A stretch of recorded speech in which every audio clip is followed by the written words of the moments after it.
Hi, I'm Andrew Rossi, and I'm the director and executive producer of the Andy Warhol Diaries. Warhol could see beauty all around him, but not very much in himself. And for a gay guy, if you're not going to be the stud, you might as well be the freak. Drag queens have taught us this for a long time. You're not going to beat me up because I'm going to dress up. I'm going to create something. I'm going to create this image that's so powerful that you can't get to me. That comes out when you start to think about the uniform with Warhol and the persona. And really transforming his physical appearance and his physical image in order to enter into this very exclusive world. So what are you making yourself up to be? What am I making myself up to be? Just better looking.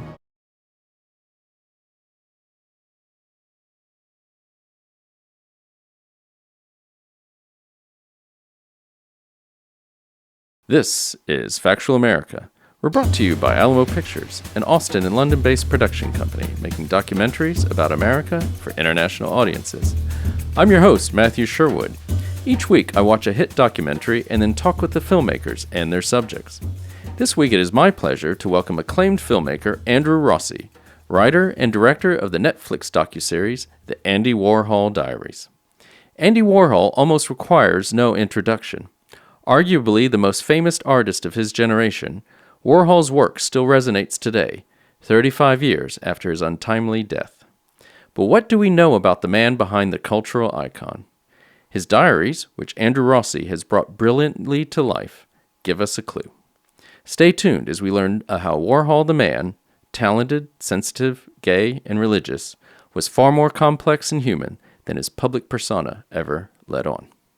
Andrew, welcome to Factual America. How are things with you? They are great. Thank you so much for having me. Yeah, it's our pleasure. It's a docuseries, The Andy Warhol Diaries, released on March 9th on Netflix.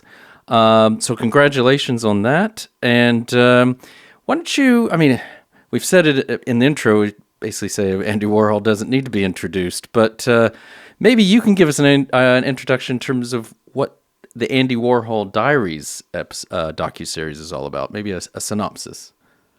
Definitely. Well, so Andy Warhol is very much a part of our visual landscape and a cultural icon that we all know so well, but more as a mythic figure than an actual living, breathing human being. And so the Andy Warhol Diaries is a series that attempts to go behind the public performance that Andy provided, and to understand his role as a gay man who had relationships, and his artwork, most importantly, the artwork that he created in the last 10 years of his life, which has not been studied as closely as some of the more famous pop works of the 1960s, all through the lens of this diary that he kept in the last 10 years from 1976 to 1987. And so the series presents his own words from the diaries that I and our whole team tried to take out of the text to explain what his motivations were, what his relationships were, and how those influence the artwork he made and how we might interpret his sort of cultural legacy and the shadow he casts in a way that is very contemporary and resonates with the current moment. Okay. Well, and speaking of that, again, it's 35 years since his death. He's subject of multiple books, films, wealth of scholarship. Why tell this story now? What's led to this project happening now here in 2022? Sure. It's interesting because I started developing the project back in 2011 on the heels of another film that I had done that sort of tried to go behind the scenes of a big institution. In that case, it was the New York Times for a film called Page One that I made. And I've always been drawn to stories that reveal the humanity or something about a mythic figure or institution that we don't know, in the hopes that it would provide some kind of either ethical or other revelatory insight. And I think understanding Andy's queerness and his humanity plays an important role in dismantling the sort of asexual robot cliche around him in the past, but it also is an opportunity for us, the viewers, and also the people participating in the series, the interviewees, to go back and look at how so many of the values that prevailed 40 years ago have changed. One of the biggest of those is same-sex marriage being legalized in the United States, and generally the idea that queer relationships are valid and can have long-term viability. Those have really changed the ways that I think queer people see their lives. And that resonates even more today when we have laws that are being advocated for in places like Florida, the Don't Say Gay law, and other protections that are being fought for trans people in Texas and all around the world, really. So I think humanizing Andy Warhol as a queer icon rather than a sort of simplistic provocateur has a lot of other ramifications that I think are positive. So what were your impressions of Warhol going in? I mean, you say you first thought about this over 10 years ago, but did you think of him back then as a gay icon before you started going into this project? And did you realize he was much more complex than we had always been led to believe? So I did. I grew up in New York City, and I saw Andy's work when I was a young person.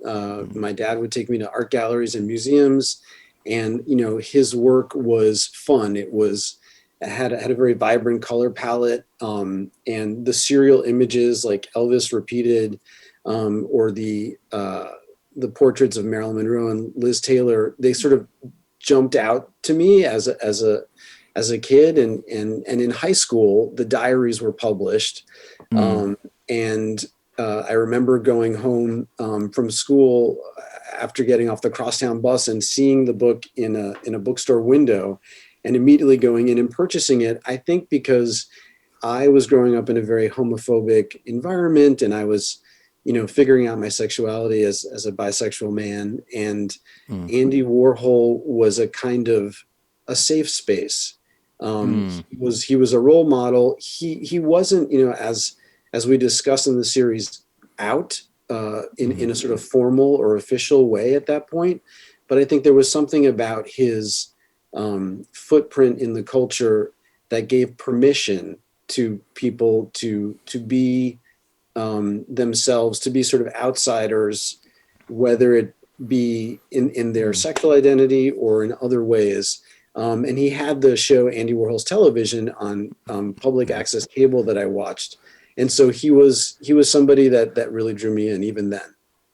And so, well, that's a very interesting point. So you read those diaries when you were in high school, basically, because I think it comes out in the docuseries as well that people have when they reread them many years later, they kind of see them in a different light. So is that because it must have spoken to you in one way then, and does it speak to you a different way now? Those diaries?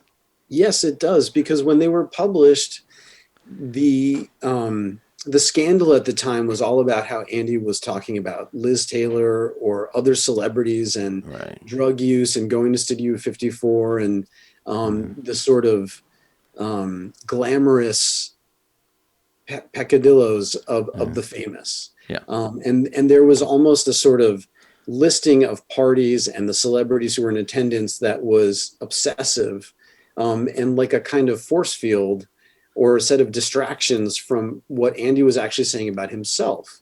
And so when I first picked it up back then in high school, it seemed almost like an art object that contained these lists and needed to be deciphered further. And it wasn't until 2011 when I was reading it again. I was in Europe showing page one to different places, and it was sometimes a little bit of a lonely process. And I would go back to the hotel room or go to a coffee shop somewhere and read the diaries. And I was shocked when Andy started talking about his boyfriend, Jed Johnson, and then later his pursuit of John Gould, and his discussion about these auction prices for other artists like Roy Lichtenstein or Jasper Johns. And so then I started to realize, wow, if you read between the lines of some of these parties, there are these really these great nuggets of information about Andy himself and this sort of spiritual quest for meaning that he's on. Yeah. I mean, and not to get sidetracked with this, but so Pat Hackett, who edited the original diaries, I mean, and you interview her on in the docuseries extensively. I mean, she had to edit them down. I mean, she was an editor, and there's like 20,000 pages or something of notes. So, I mean, you do discuss it with her, but how do you think? I mean, what's your feel? Did she leave anything out that maybe should have been left in, or it's hard? It's a hard one to call, isn't it? Yes, it's really fascinating to think about how Pat had a particular impact on what is published, not only in terms of how she selected the stories, but also in terms of how Andy would have performed his life for her also. And she says in the last episode that, if Andy had been speaking to Christopher Makos, who was actually the person that Andy had as the companion and was more a part of Andy's queer life and social life, then the diary could have been totally different and maybe would have emphasized even more some of his romantic pursuits.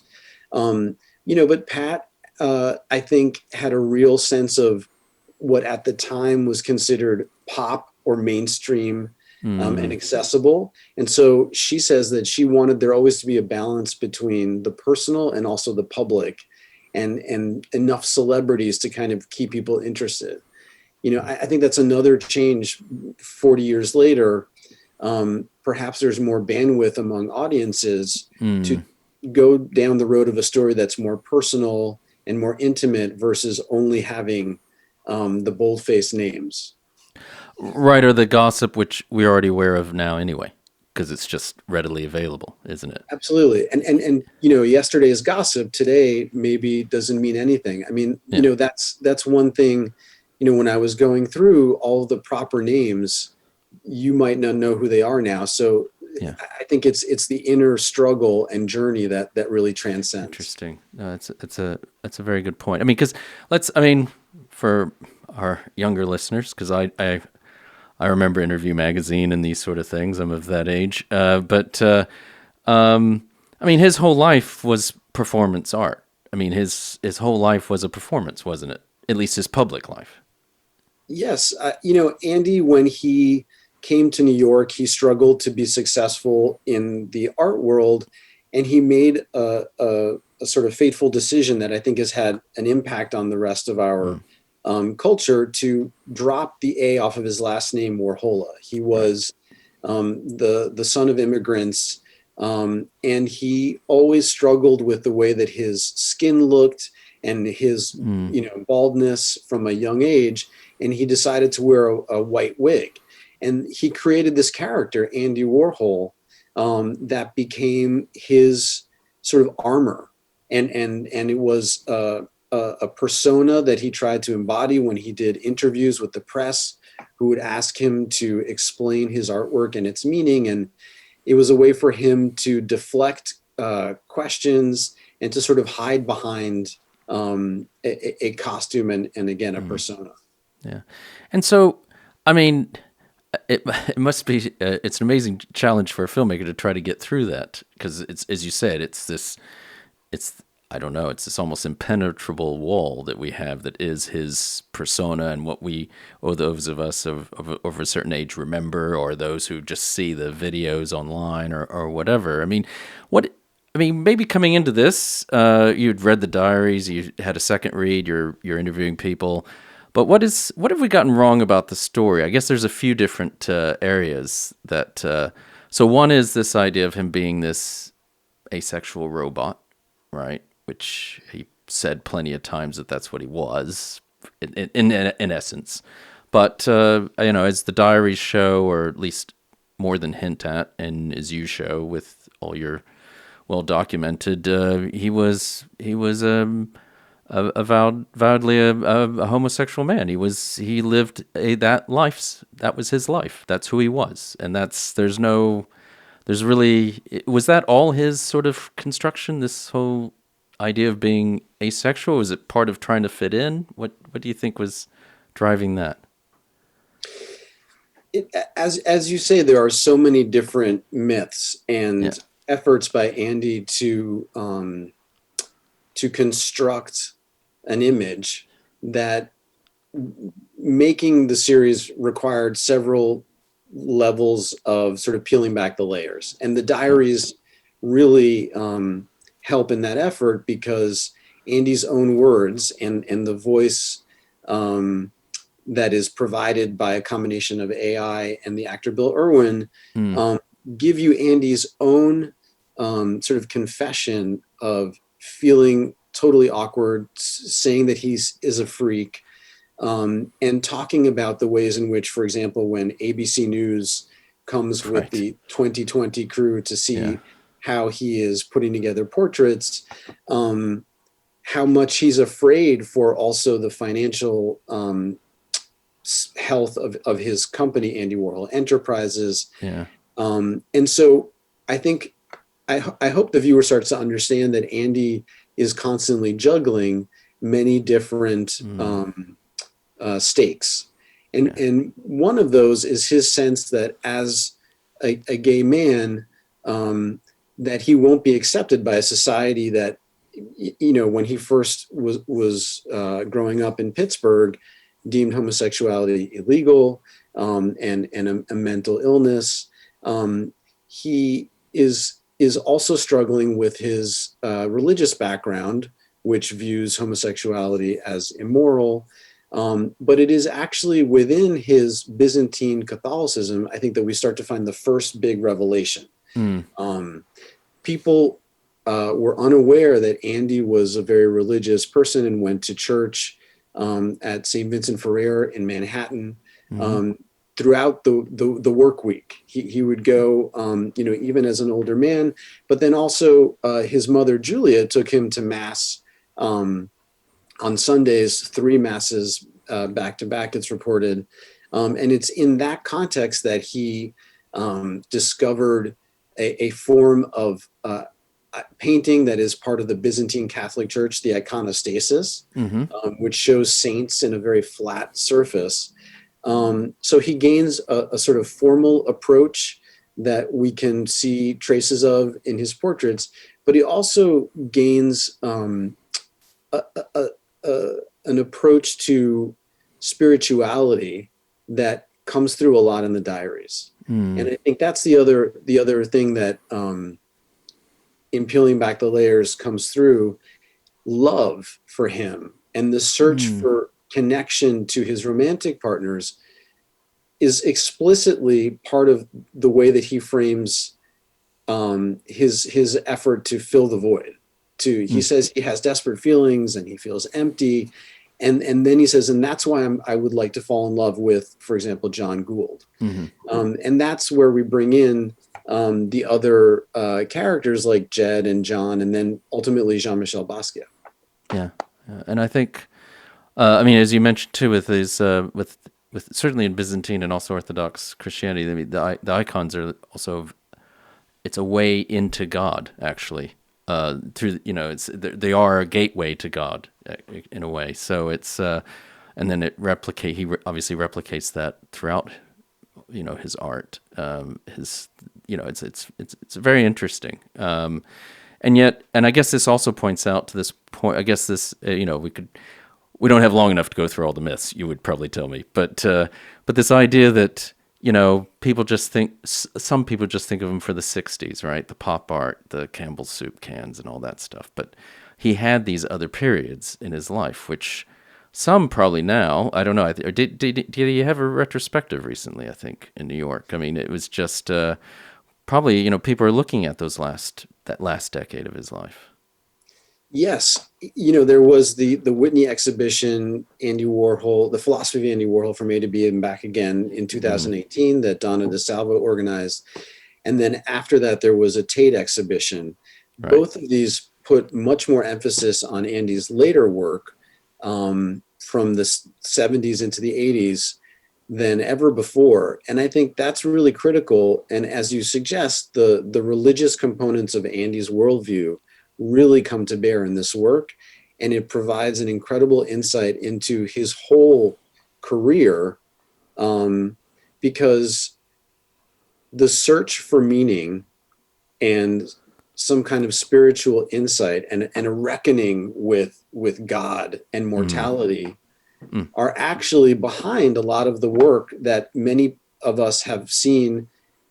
On the first layer is like a comment on consumer culture, and consumerism. So we look at the Campbell's soup can, or we look at the images of celebrities, and they play in a pop vernacular as a found object, iconicized in a really dramatic presentation, as just like one of the artifacts of contemporary life.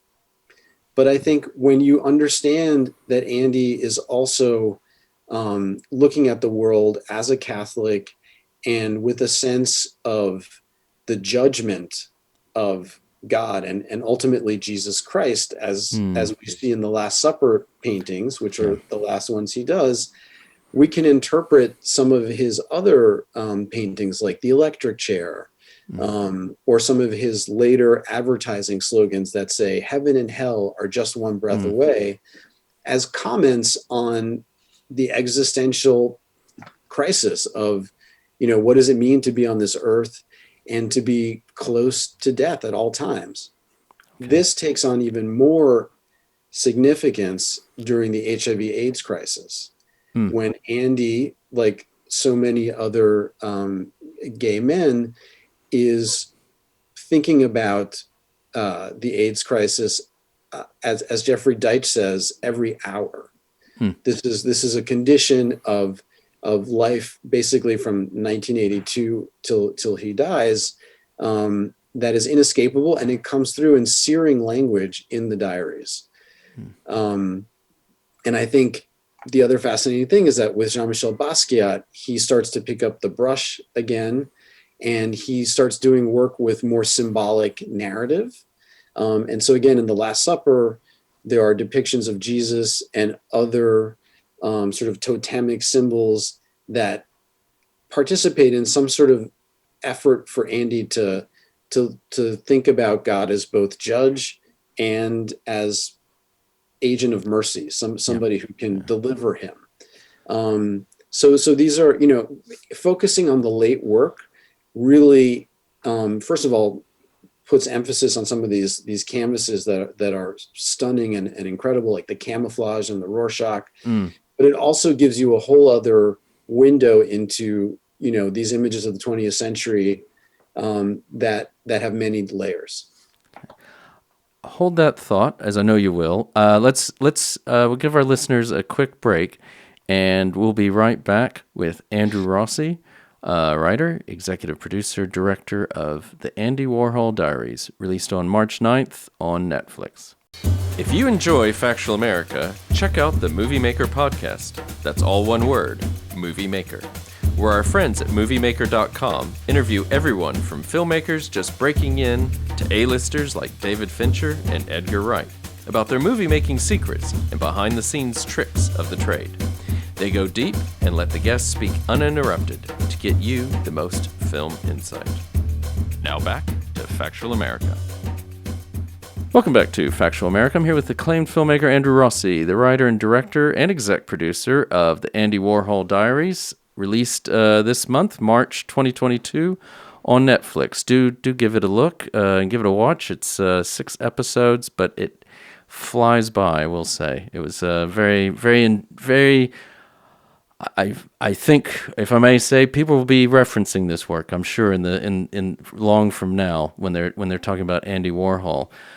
We were talking about Warhol and this the myths and the persona, and if there's one last thing I would say on that, I mean, what we've discussed about just now is the last period of his life and the art he was doing and what he was going through and the AIDS crisis and everything. this is anyone. This is certainly not someone who's superficial. This is, which is, I mean, you can Google it, look it up. There's David Bowie quotes and stuff like that about Lou Reed saying, you should have a wind-up doll, and you pull it up, and I think Andy would not say anything or do anything. It's because kind of was this persona, but that's what struck me. I think most of through all this is just this is a very as most great, well, most of us are, but most great people are, a very complex individual, isn't he? That's absolutely right. I think, as you say, as most of us are, right? Yeah. So no one is really as simplistic as, the cardboard, sort of cliche that comes up. And so I think in humanizing someone like Andy Warhol, there are other takeaways that maybe apply to all of our lives, and hopefully that's one way in which the viewer can connect with this depiction of Andy. There's a certain sadness and loneliness. There's also great fun times and optimism that Andy's having. But I think maybe we can all relate to the pain of just being human in this world. Yeah, and I think maybe that also gets to this complexity. Gets this one other thing that sort of struck me was that so we've got Pat Hackett's diary, and as we've already discussed, depending on who Andy would have been talking to, you would have gotten something different. But what also strikes me is you interview a lot of people, a lot of incredible people, close friends of Andy Warhol's, and then others who knew him. Everyone's got a different story about the same event. It's an interesting one. That must have been hard to try to get that all pieced together. But it is, I guess that's human nature as well. That's absolutely right. There is a subjectivity to Andy's recollection of events. And, it's always important to remember that this is not the gospel truth. This is Andy's interpretation. And in that respect, hopefully it is rich with his emotional investment and sort of his jealousies and his loves. And, this is not an objective history. It's one person's way into it. Yeah. And, let's pivot a little bit into terms of the film. I mean, so how do you go about making a film about a cultural icon, especially one who is a filmmaker himself? That must be a hard act to live to. Or how do you live up to those expectations? Or do you worry about that? No, I mean, I definitely, I didn't worry about it so much as think it was an amazing opportunity to lean into a storytelling style and a formalistic style that would honor Andy's own visual spectacle in his work. And so, Andy Warhol's a pioneer of appropriation art, of taking, images and objects in the popular culture and representing them in a way that, as Jeffrey Deitch explains, comes from Duchamp at the beginning of the century, but takes that to another level with mass media being widely available, where the object or the celebrity, Marilyn Monroe, has a meaning already, and then if framed on a canvas in a different way, takes all that meaning and then takes on new meaning. And so I wanted to do that with Andy's own artwork, and also with the movies that he saw in the 70s and the 80s, and the ways that he describes them in the diaries, whether it's The Outsiders, which is a movie with Rob Lowe, that is, as much about male love as it is about the greasers, quote unquote, who are in there, who are literally the outsiders. Yeah.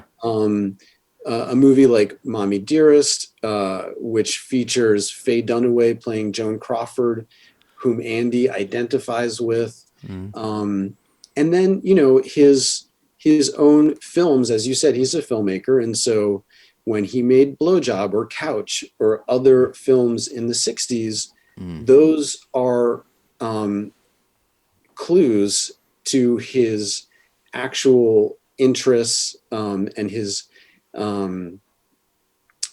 homoerotic approach to to imagery. And I worked with our editor, Stephen Ross, to create a sort of cinematic language, a visual language that could be either complementing or in tension with what Andy was actually saying. So that at any given moment, you're hearing Andy's voice talking about his intentions and doing something, and you can tell that he's being coy, or he's, deflecting something. But then what we see might be an image from Andy's previous work.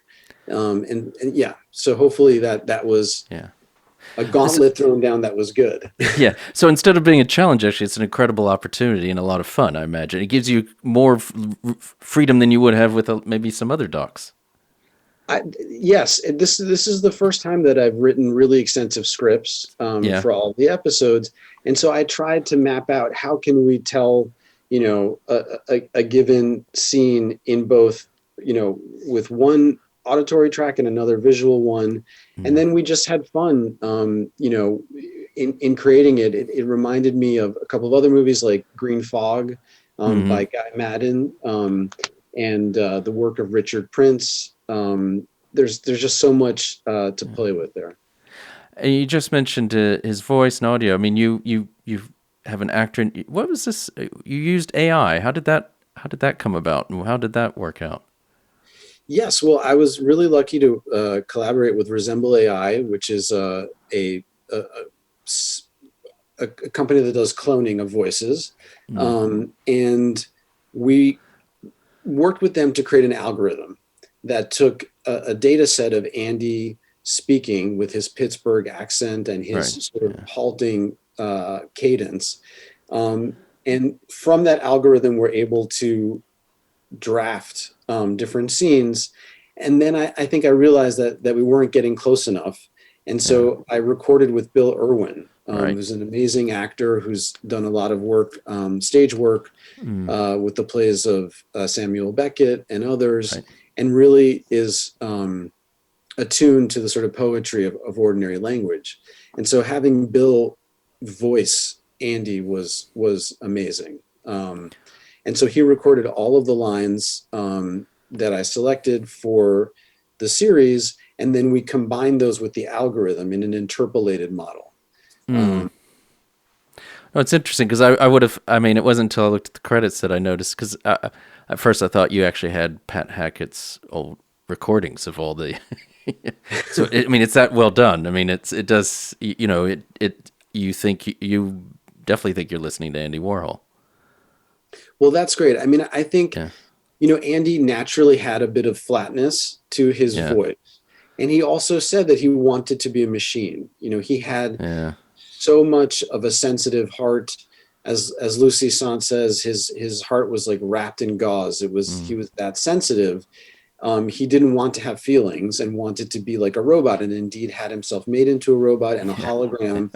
So it felt like the AI voice would honor this artistic practice and would be another self-portrait. And then you've got, you're spoilt for choice when it came to archive. You must have taken you ages to go through all that to decide and to assemble all that along with all the subjects that you interview. It was such a joy. I worked with co-producer Adam McGill and co-AP Stacey Reese, who helped to organize the blanket license with the Warhol Foundation. We had access to all of Andy's paintings and photographs. Wow.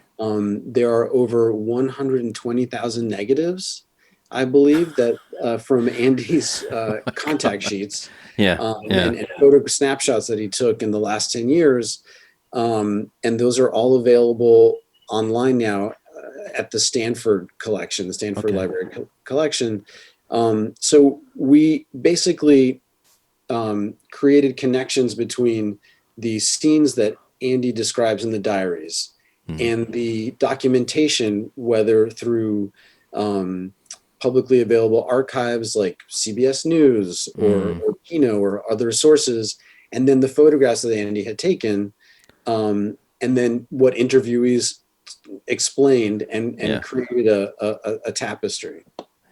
And then an amazing incredible cast of subjects, ranging from everyone at Andy Warhol Enterprises, the '80s art scene, certainly, and then celebrities that we're still fortunate to have with us, or some aren't. We're not that fortunate; they're not that old. But I mean, that was that a challenge at all, or does everyone just was like, "Oh, I'm making a film about Andy Warhol's diaries," and everyone just pretty much said yes?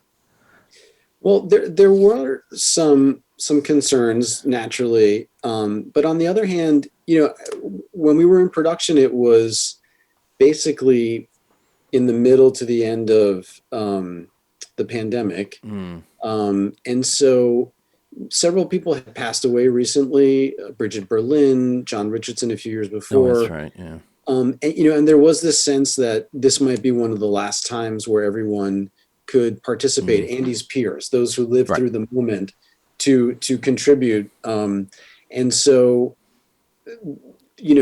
those who said yes, I think were really open to digging deep. I think for me, the biggest interviews that were critical were Jay Gould and Jay Johnson, the twin brothers of Andy's key romantic partners, Jed and John. When I went to film with Jay Gould, I just was very moved that he would sort of open up this story, which in many ways had sort of been erased, and talk about his brother who was in the closet and had lived essentially a double life, in very stark and sincere terms. And so those were really important. Yeah. And then, as you suggest, also other figures who don't always get called on to talk about this period. Lee Quinones, I mean, Fat Five Freddy is an expert on this, but I was very happy that he agreed to participate. Futura 2000, digging into the background. Greg Tate, also, who sadly passed away, of that '80s period, was important. And then I think even one of them, was it Christopher Marcos, who even said he feels like he's talking to a shrink. you were really, he really felt pushed in some ways, but I mean, in a good way. I mean, you have to explore the issues. I think so. I think, the question that or the thing that I've heard a lot of people say, like, oh, I see that there's another Andy Warhol series, and why should I, people maybe feel like they've seen it already.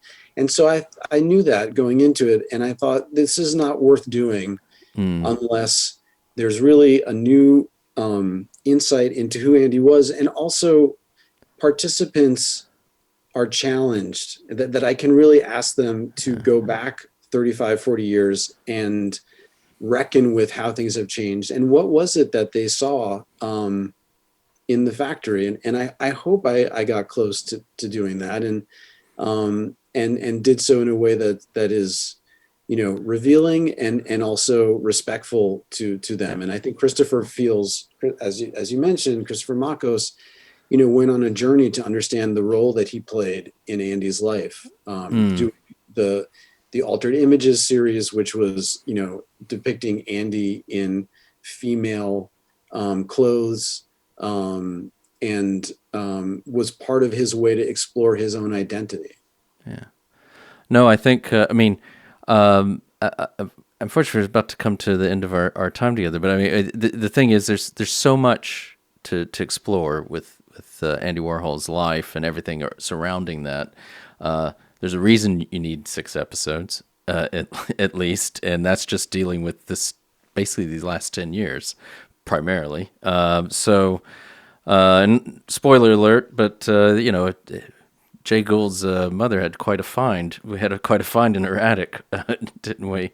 But you'll get to episode 6. You'll see what we're talking about. But I do highly recommend everyone watch this, because I think it's very insightful. I think it really rounds out the man that for someone like me probably had a very 2-dimensional view of. So I do appreciate that. I mean, what's next for you? I'm assuming you're not resting on your laurels. What do you have next in line in terms of your projects? Well, I think I'm still assessing what would be another large scale work of this sort. I mean, I'm interested in the story of Leo Castelli as well. Who's the art dealer who worked with Andy, but also with Jasper Johns and Robert Rauschenberg, who were lovers and part of a broader queer scene with Merce Cunningham and John Cage and others that we don't always think of in those terms. And then I'm also interested in some designers in the fashion world who have influenced our views of masculinity and the male gaze through advertising in this period as well, and understanding what their backstories are in a way that hopefully is, again, unerasing certain things that we take for granted, or we don't ask the question. Yeah. I thought that, I mean, and I'm not wearing this in an homage, but the Preppy Handbook was kind of an interesting segment in one of the episodes too, and even the author hadn't really thought of it in the way that then it's kind of, you could see the revelation that came in her eyes as you were interviewing her. Definitely. I mean, and that's another thing that I sort of lived through. I remember the sort of the like hegemony, practically the cultural sort of pressure of this greed is good in 1980s like preppy aesthetic that was actually in many ways corrosive. I mean, certainly, like the sweater you are wearing is a comfortable thing that maybe has lost its potency now. Right. And that's part of it, right? It's like those things, they become part of the culture and we've stopped questioning them. But at the moment, they have a lot of power. And I think there's value in going back and understanding why, what is the meaning of those symbols. And then was the 80s, so we don't usually think of the 80s. Well, that's how we usually think of the 80s is, what was going on with preppies, that kind of element. But then was the 80s art scene a reaction to that? Because that is an amazing art scene, just like the scene you discussed previously that you might be exploring in a future film was an incredible art scene for its time when you just think of those names.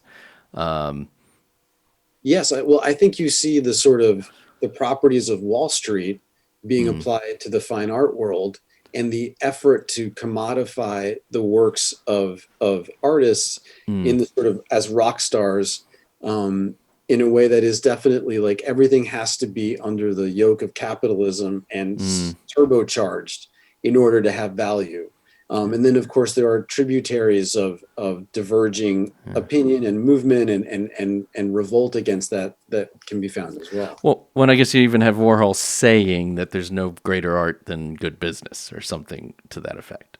Yes, that's absolutely right. And I think, maybe he meant it ironically or almost as satire, but there is a kernel of truth to that. And that's another reason why a lot of people maybe recoil at the thought of Andy. But that's something that, can't be brushed over. And certainly I tackle that. But at least Andy does say after attending the Reagan inauguration that even though he sort of liked the enthusiasm of the Republicans, he's happy he's a Democrat. So that's some consolation to me. Yeah, exactly. But I mean, one final question. I mean, with Warhol, what do we? I mean, because we've discussed Dylan, who comes out of this world. Bob Dylan. What is the persona? What is real? What isn't? When he says something, what is it meant to be ironic? Is it meant to be? It's. Do you have a radar for that? Or does anyone have a radar for that? Sure. I do think that the diaries, when Andy talks about his feeling of not being good enough and wanting to go on the Love Boat, or when he talks about certain movies, like, for example, The Never-Ending Story. I know. And he says it's all about the nothing, and that's my philosophy. I think it's actually in those smaller moments that we get a sense of who the real Andy was. But I also think that anyone can contain multitudes. And in fact, it's Julian Schnabel who says that Andy is like Walt Whitman, which is maybe an extreme example of that. But there can be competing thoughts within someone's worldview and in fact what they confess in the diaries. Indeed. Maybe we'll leave it at that. Okay. Thank you, Andrew, so much. Thank you. We've been speaking with Andrew Rossi, writer and director of the Andy Warhol Diaries, released on March 9th on Netflix. I'd like to give a shout out to Sam and Joe Graves at Intersound Audio in Eskrick, England, in deepest, darkest Yorkshire. A big thanks to Nevin Apaunovich, podcast manager at Alamo Pictures, who ensures we continue getting great guests onto the show. And finally, a big thanks to our listeners. As always, we love to hear from you, so please keep sending us feedback and episode ideas. You can reach out to us on YouTube, social media, or directly by going to our website, www.factualamerica.com, and clicking on the Get in Touch link. And as always, please remember to like us and share us with your friends and family, wherever you happen to listen or watch podcasts. This is Factual America, signing off. You've been listening to Factual America. This podcast is produced by Alamo Pictures, specializing in documentaries, television, and shorts about the USA for international audiences. Head on down to the show notes for more information about today's episode, our guests, and the team behind the podcast. Subscribe to our mailing list or follow us on Facebook, Instagram, and Twitter at Alamo Pictures. Be the first to hear about new productions, festivals showing our films, and to connect with our team. Our homepage is alamopictures.co.uk.